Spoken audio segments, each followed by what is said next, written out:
Assalamualaikum warahmatullahi wabarakatuh. Bertemu lagi dalam video pembelajaran jarak jauh. Kali ini kita akan membahas tentang struktur teks berita, kaidah kebahasaan teks berita, dan ciri-ciri dari teks berita. Silakan kalian lihat dan pahami video berikut ini.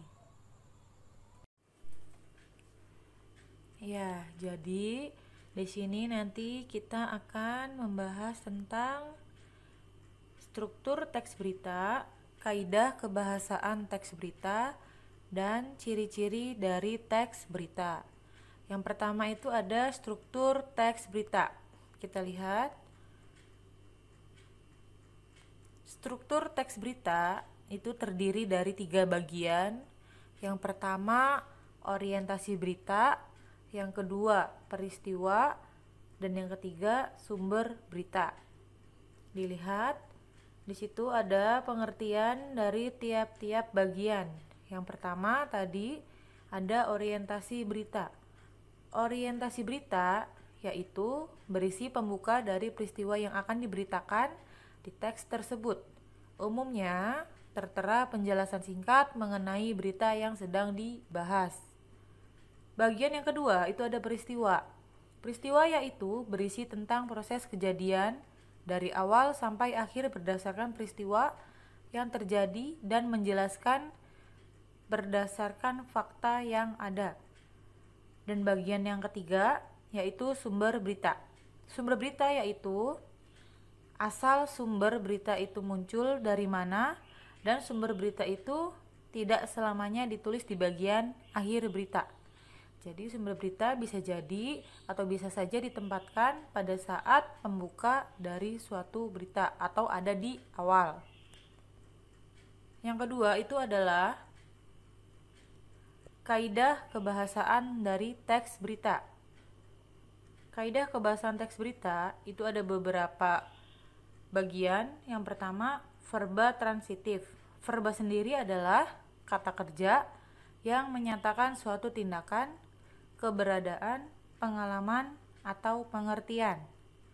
Jadi, verba transitif adalah verba atau kata kerja yang dapat diubah ke bentuk pasif. Yang kedua, itu ada verba pewarta. Verba pewarta adalah verba atau kata kerja yang mengindikasikan suatu percakapan. Yang ketiga, ada adverbia atau kata keterangan. Adverbia adalah kelas kata yang memberikan keterangan kepada kata lain. Yang keempat, konjungsi temporal. Konjungsi temporal adalah kata hubung yang berhubungan dengan waktu. Contoh, kemudian, setelah, dan akhirnya. Lalu selanjutnya, kaidah kebahasaan yang kelima, itu ada kalimat langsung. Kalimat langsung adalah sebuah kalimat yang merupakan hasil kutipan langsung dari pembicaraan seseorang yang sama persis seperti apa yang dikatakannya. Yang keenam, kalimat tidak langsung. Kalimat tidak langsung adalah kalimat yang melaporkan atau memberitahukan perkataan orang lain dalam bentuk kalimat berita. Dan yang ketujuh, bahasa yang digunakan dalam teks berita itu mencakup bahasa yang baku dan sederhana, menarik, singkat, padat, dan lugas, komunikatif, serta netral atau objektif. Berikutnya, yang ketiga adalah ciri-ciri teks berita.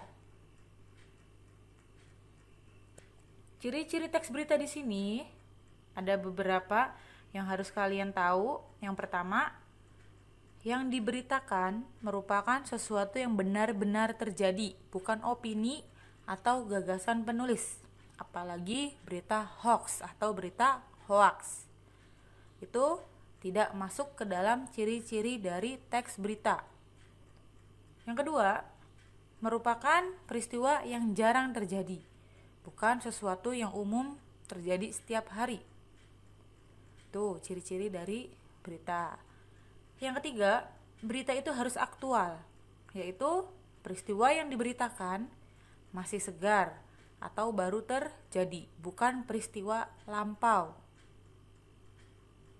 Yang keempat, data yang disajikan sesuai dengan peristiwa asli, tidak ada rekayasa. Hampir sama seperti pengertian yang pertama tadi ya.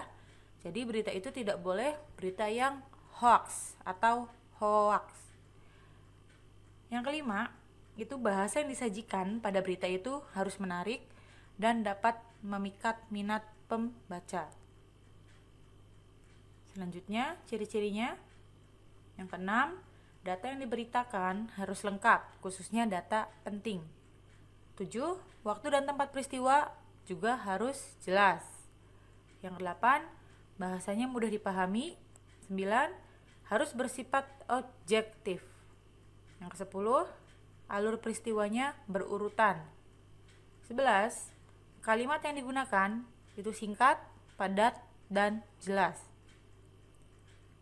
Yang ke-12, sumber valid dan bisa dipertanggungjawabkan. Dan yang terakhir, ciri-ciri teks berita itu adalah judul berita bisa mewakili isi berita. Terima kasih sudah melihat video pembelajaran yang sudah Ibu berikan. Semoga kalian dapat memahami dan dapat mengerti materi yang telah disampaikan. Wassalamualaikum warahmatullahi wabarakatuh.